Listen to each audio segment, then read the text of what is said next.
siapakah yang kau tunggu-tunggu? Ya, saudara, kenapa sih mesti nunggu? Bagi orang lain, kalau saya menunggu seseorang, bagi orang lain tanya, apa sih sebabnya kamu kok nunggu?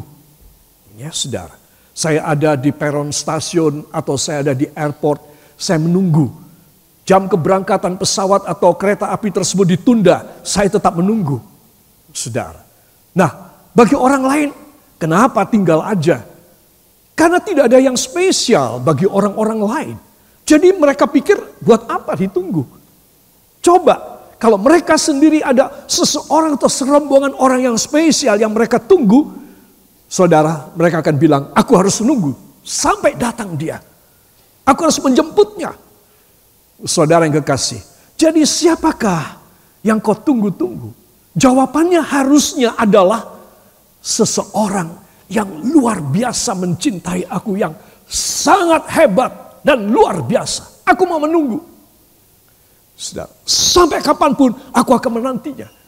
Saudara, ini pertanyaan yang penting sekali karena saya saya mencuplik ini dari sebuah ayat di dalam kitab suci. Dari kitab Mika pasal yang ke-7 ayat yang ke-7. Para kekasih, marilah kita akan membuka dari Alkitab kita. Kitab Nabi Mika pasal 7 ayat yang ke-7. Kita mulai membaca dari judulnya. Siap? 1, 2. Pengharapan baru bagi Sion. Tetapi aku ini akan menunggu-nunggu Tuhan. Akan mengharapkan Allah yang menyelamatkan aku. Allahku akan mendengarkan aku. Amin. Saudara, ya kalimat ini adalah kalimat kerendahan hati. Memohon, ya seseorang yang sedang nyuwun sesuatu dari Tuhan. Yang sedang menunggu-nunggu dia. Ya saudara, tetapi aku ini akan menunggu-nunggu Tuhan. Akan mengharapkan Allah. Tuh lihat, yang kita tunggu adalah Tuhan yang kita harapkan, saudara. Yang apa? Yang menyelamatkan aku. Allahku akan mendengarkan aku ketika dia tahu. Dan ketika dia mendengar aku berbisik, menunggu dia. Tuhan, kapan engkau mengulurkan tanganmu? Tuhan, kapan engkau menjawab hamba? Tuhan, kapan engkau membuat satu terobosan dalam hidup hamba? Ketika aku menunggu, aku berseru kepadanya. Dia yang ku nantikan, dialah yang mendengar seruan-seruan doaku, seruan isi hatiku. Jadi ayat ini adalah ayat yang penuh pengharapan kepada dari seorang kepada Tuhan Allahnya. Itu sebab para kekasih, saya ingin mengajak semua saudara memperhatikan satu pertanyaan. Apakah saudara punya pertanyaan ini apa tidak? Yaitu siapakah yang saudara tunggu-tunggu? Saudara, kalau anak-anak muda punya pikiran, aku menunggu pasangan hidupku. Aku sudah berdoa supaya Tuhan memberi pasangan yang serasi, yang betul-betul baik buat aku. Saudara, jelas mereka mempunyai satu yang ditunggu. Tetapi saya perlu menyampaikan, lebih daripada pasangan hidupmu anak-anak muda. Dan orang-orang tua semuanya, yang sudah ada pasangan hidup, perhatikan. Siapa yang kau tunggu-tunggu? Saudara, ini satu pertanyaan yang harus bisa kita jawab. Semua katakan, yang saya tunggu-tunggu, angkat dua tangan saudara, adalah Tuhan Yesus Kristus. Yang menyelamatkan saya, yang mendengar seru doa saya, dan yang akan mengabulkan saya. Ucapkan terima kasih. Terima kasih Bapa, terima kasih Yesus, terima kasih Roh Kudus. Dan kita semua mengaminkan. Amin. Haleluya. Jadi kita harus bisa menjawabnya. Ada yang aku tunggu. Yang aku tunggu adalah Dia yang menyelamatkan aku. Dia yang akan mengabulkan doaku. Dia yang akan membawa aku masuk dalam rumahnya. Jadi aku menanti-nantikan Dia. Amin. Itu sebab pada Mika pasal 7 ayat yang ke-7. Sekali lagi kita akan baca. 1, 2. Tetapi aku ini akan menunggu-nunggu Tuhan. Akan mengharapkan Allah yang menyelamatkan aku. Allahku akan mendengarkan aku. Amin. Para kekasih, tetapi aku ini, aku beda sama kalian. Aku beda sama orang lain. Kalau aku ini, aku menunggu-nunggu. Aku orangnya sabar. Aku orangnya rendah hati. Aku orangnya mau setia. Belum datang pun aku tunggu. Akan mengharapkan Tuhan Allah. Mengharapkan Allah yang menyelamatkan aku. Allahku akan mendengarkan aku. Wow, hebat sekali. Saudara, kita harus taat dan tekun. Katakan taat dan tekun. Adalah syarat berjumpa yang saya nantikan. Saudara. Jadi kalau saya tidak taat, saya tidak tekun. Taat apa? Taat pada perjanjian. Bahwa nanti dia akan datang. Entah cepat, entah persis waktunya dengan yang dia janji, entah terlambat. Tapi saya taat, saya pegang perjanjian. Loh, sudah jam 12, belum datang juga. Tapi aku mau tunggu. Taat ini, saudara. Dan sabar menunggunya. Itu sebab para kekasih, tetapi aku ini sudah menunjukkan keadaan kita yang extraordinary, yang berbeda dengan orang-orang lain di sekitar kita. Kalau aku tetap nunggu. Aku menantikan Tuhan. Aku menunggu-nunggu Tuhan. Saudara, katakan saya harus berbeda dari orang duniawi. Saudara, itu sebab penting sekali untuk anak-anak Tuhan, dia mempunyai ketaatan dan kesetiaan. Karena apa yang dijanjikan pasti terjadi. Cuma kadang-kadang kok enggak pas waktunya, kok enggak cepat, kok terlambat. Semua katakan no problem. It's okay. Never mind. Amin. Tetap saja tunggu. Karena hanya dia yang menyelamatkan aku. Hanya dia yang mendengar dan menjawab semua seruan doa dan permohonanku. Makanya aku bisa bertahan. Para kekasih, saya rasa saya sudah terlalu menjelaskan mengenai soal ini. Para kekasih, kita akan melihat berikut ini. Apakah yang menjadi kehendak Tuhan. Ya. Siapa menunggu-nunggu Allah. Ya. Siapa menunggu-nunggu Allah pastilah dipermuliakan. Ya, jadi pasti Tuhan akan datang kepadanya, Tuhan akan mengabulkan permohonannya, Tuhan akan mengangkat dan mempermuliakan dia. Itu sudah pasti. Mereka yang tidak sabar, tidak taat sudah pergi, sudah lari, sudah berkeliaran tidak karuan. Nggak mau nunggu lagi. Ya, itu Mika pasal 7 ayat yang ke-7. Saudara yang kekasih, saya ingin supaya kita semua boleh mengerti akan hal ini. Ada naskah dari Alkitab Bahasa Jawa, terjemahan tahun 1994. Mari kita akan baca bersama. Ya, dari Mika 7 ayat 7. 1, 2. Nanging aku bakal ngarep-arep marang Pangeran Yehua. Nganti-anti marang Gusti Allah kang paring karahayon marang aku. Allahku mesti bakal nyembadani aku. Amin. Saudara, ya, nanging aku istimewa. Aku bakal ngarep-ngarep marang Pangeran Yehua.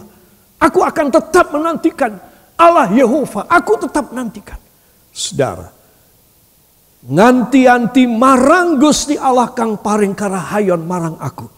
Allahku mesti bakal nyembadani aku. Apa artinya nyembadani? Nyembadani berarti akan menjamin, mensejahterakan, mengabulkan, menjaga. Wah, ternyata artinya banyak sekali. Jadi ternyata nyembadani ini adalah sesuatu yang membuat kita ini menjadi sembodo.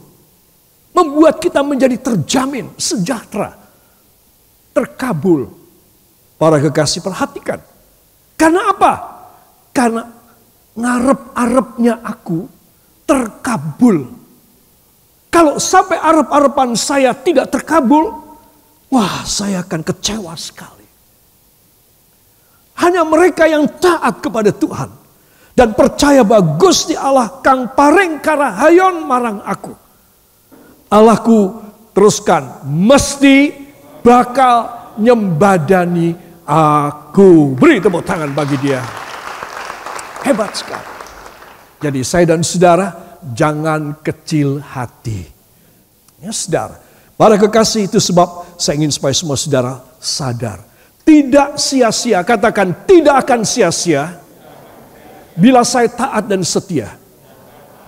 Saya berbeda dengan orang lain karena saya memiliki perjanjian Allah bahwa Dia akan nyembadani saya. Amin. Haleluya. Para kekasih, dengan pendahuluan ini saya akan masuk bersama dengan Anda pada Mazmur pasal yang kelima, ayat yang keempat. Ya, mari kita akan baca bersama. 1, 2. Tuhan, pada waktu pagi Engkau mendengar seruanku. Pada waktu pagi aku mengatur persembahan bagimu. Dan aku menunggu-nunggu. Saudara, ternyata orang itu menunggu Tuhan jangan dengan tangan kosong. Jangan dengan sia-sia. Jangan dengan sambil ngobrol, sambil ketiduran nanti. Saudara, tapi apa tindakan dari seorang yang menanti-nantikan Dia, yang berjanji memberikan karahayon dan sembodo kepada kita. Saudara, apa yang kita harus lakukan? Ya, 1, pada waktu pagi Engkau mendengar seruanku. Itu sama dengan pada waktu pagi aku kepadanya, berseru-seru kepadanya. Amin. Itu pada waktu pagi. Aku berseru-seru kepadanya. Saudara yang kekasih, ini ada tugas kita. Dan kemudian pada waktu pagi yang kedua apa? Aku mengatur persembahan kepada Tuhan. Saudara, hari itu sebelum aku cari duit, hari itu sebelum aku punya rencana dan acara, hari itu sebelum aku menjadi sibuk dan menjadi repot, aku mau mempersembahkan hatiku, jiwaku, cintaku kepada Tuhan. Suara pujianku, doa-doaku kepadanya. Hari itu, pagi itu, sebelum apa-apa aku kerjakan, aku mengatur persembahan. Tidak dikatakan aku memberi persembahan, aku mengatur persembahan sepanjang hari ini. Artinya sepanjang hari ini aku kerja 8 jam, aku hidup 12 jam. Kalau satu hari ini aku sudah mulai mengatur jadwalnya buat Tuhan. Aku sudah mulai mengatur, aku harus konsentrasi pada firman, aku harus konsentrasi pada pengaturan pekerjaan Tuhan, aku harus konsentrasi pada melayani jiwa-jiwa. Aku mengatur persembahan. Itu semua persembahanku kepada Tuhan. Saudara, so many time at morning time and morning session in our lives, we just thinking about and doing something, so many things and something great for ourselves, our family as well. But God teaches us how to become a good servant of God that's waiting for Him, looking for Him, mencari dan mengharap Dia. And if we do, as this verse from the Psalm 5 verse 4, and God will do something great. And He will arrange many things. Whatever you wait from Him, whatever you want, whatever you pray, God just provide to you at His time. Itu sebab bagaimana saya dan saudara bisa jatuhkan hati Allah kalau kita setiap pagi berseru kepadanya dan setiap pagi mengatur jadwal kita, bukan hanya untuk cari uang, belajar, bergaul, having fun setiap hari, tapi bagaimana hari itu aku mempunyai jadwal juga yang aku atur buat Tuhan. Aku mengatur persembahan buat Tuhan. Mungkin hari ini aku mempunyai satu pledge, satu janji, Tuhan hari ini hamba akan menyisihkan uang sekian untuk Engkau. Nah, itu mengatur persembahan. Mungkin hari ini, pagi ini kita sudah punya pikiran, aku mau menghubungi si X atau si A atau si B yang sudah undur dari Tuhan. Itu saudara mengatur persembahan kepada Tuhan. Mungkin pagi itu saudara teringat, saudara pernah berbuat salah kepada si X. Dan saudara akan meminta maaf kepadanya dan menjalin hubungan yang baik kembali dengan dia. Saudara, engkau sedang mengatur persembahan kepada Tuhan. Hari itu engkau penuh dengan jadwal kepada Tuhan.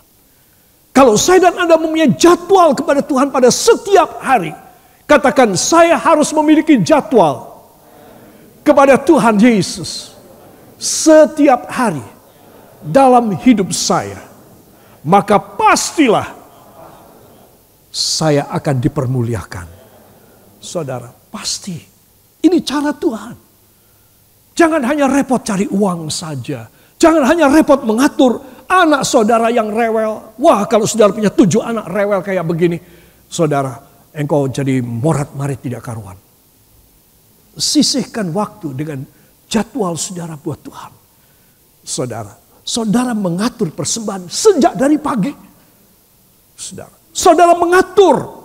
Seorang yang tidak bisa mengatur jadwal hidupnya untuk Tuhan, dia hanya bisa mengatur jadwal hidupnya sendiri. Saudara, dia tidak layak mengikut Tuhan. Dia tidak boleh berharap banyak. Kalau dia dikasih makan sehari 3 kali, it's just enough. Enough is enough. Cukup saja, cukup. Gak bisa lebih. Tetapi kalau seorang mengatur jadwalnya kepada Tuhan, maka dia akan dimuliakan. Dia akan menerima ekstra yang istimewa dari Tuhan. Saya yakin saudara kepingin demikian. Itu sebab pada masa pandemi ini bagaimana anak-anak Tuhan, dan saya melihat dari jemaat ini saja banyak sekali yang mengalami mujizat. Justru orang lain kapilan, orang lain pusuh, orang lain paceklik. Anak-anak Tuhan mengalami berkat yang luar biasa. Saya melihat. Kenapa? Karena mereka taat pada firman yang saya sampaikan. Dan firman itu menjadi kenyataan. Justru di saat pandemi, Tuhan membuka jalan yang luar biasa dalam hidup saudara.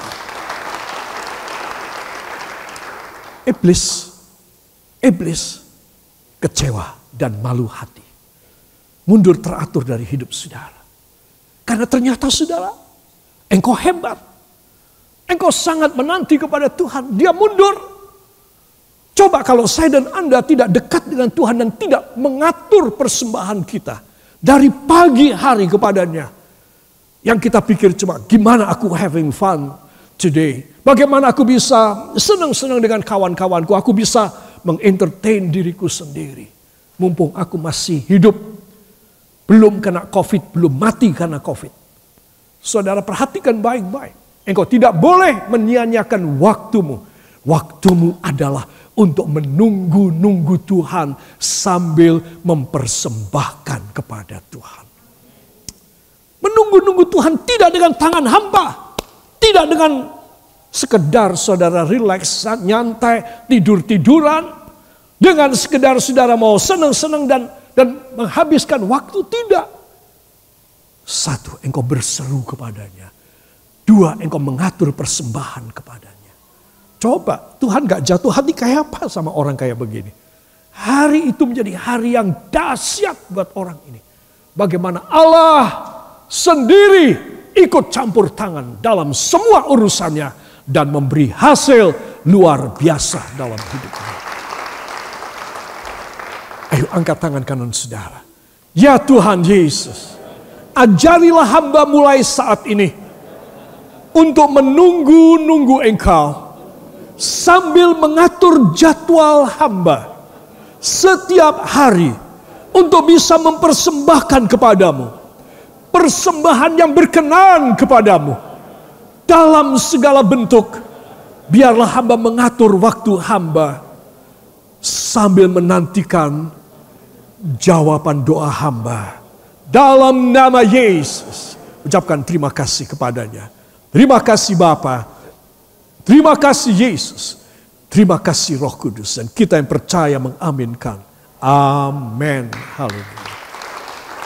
Para kekasih perhatikan.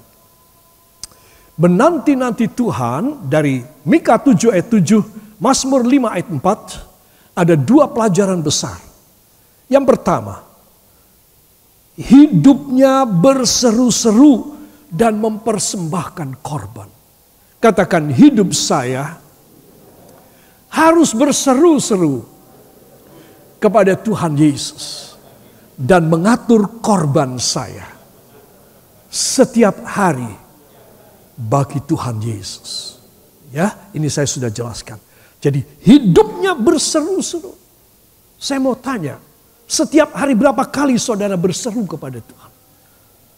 Istimewa ketika engkau tidak mengalami masalah. engkau tidak mengalami pencobaan, engkau tidak mengalami musibah, engkau tidak kena penyakit COVID, engkau tidak ada masalah dengan keuangan, masihkah kau berseru kepadanya? Saya khawatir tidak. Karena semua running well, semua oke. Tapi coba ketika saudara susah, kena penyakit, saudara engkau cuma berseru terus. Beberapa pasien COVID, saudaranya dan dia sendiri kalau dia masih diizinkan pegang handphone, menghubungi saya kenal ataupun saya tidak kenal. Dan ada kalimat-kalimat yang sangat menusuk perasaan saya. Yaitu setiap tarikan nafas saya berseru kepada Tuhan. Karena saya sulit bernafas. Setiap tarikan nafas saya. Berat sekali pastor, berat sekali Om Roy, berat sekali Pak Pendeta. Setiap tarikan nafas saya, tolong saya. Saudara, saya memberitahu, saya perlu mendramatisir. Ini penyakit. Karena kita tidak pernah menyadari betapa berharga nyawa dan nafas kita. Saudara menjadi seorang dokter dan ada di rumah-rumah sakit yang merawat orang-orang pasien COVID, saudara akan sangat menghargai nafas dan hidup. Itu sebab anak-anak Tuhan, kalau saudara bangun pagi, jangan cuma mikir cari uangnya kayak apa. Ya, aku mau jalan-jalan kemana. Ya, anak-anak muda, gimana caranya aku menarik hati si A atau si X supaya dia bisa menjadi pacarku, dia menjadi pasangan hidupku.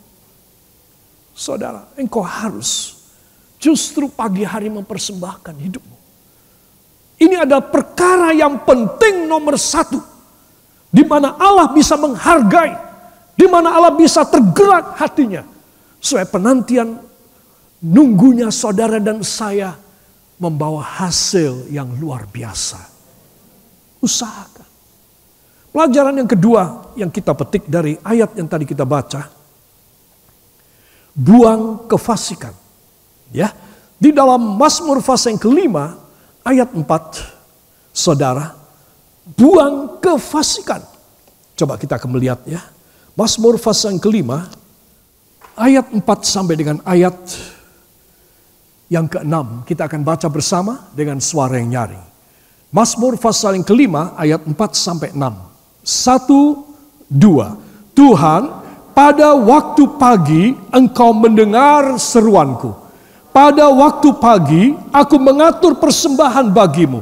Dan aku menunggu-nunggu. Sebab engkau bukanlah Allah yang berkenan kepada kefasikan. Orang jahat takkan menumpang padamu. Pembual tidak akan tahan di depan matamu.